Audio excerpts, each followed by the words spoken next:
In this video, I am going to show you how to dark mode TikTok. If you have TikTok and you want to dark mode it, you are currently on light mode, you want to dark mode it, this is how you go about it. First, you have to launch your TikTok application. If you're in your TikTok application, you click on your profile, you click on the menu tab at the top right. You click on settings and privacy. If you're in your settings and privacy, you scroll down, you click on dark mode.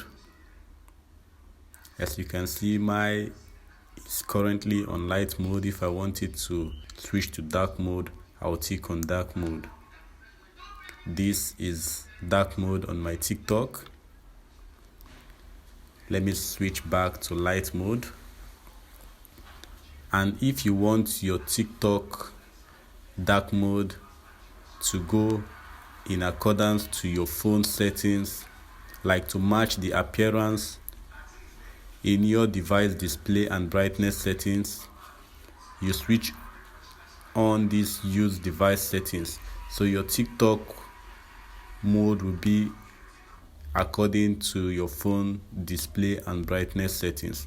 Let's tick it on. My phone display and brightness is currently on dark mode, so let's tick it on here and see. As you can see, it have automatically switched to dark mode. So guys, that is it on how to dark mode TikTok. I believe this tutorial is helpful. If it is, like the video and don't forget to subscribe. I'll see you guys in my next video.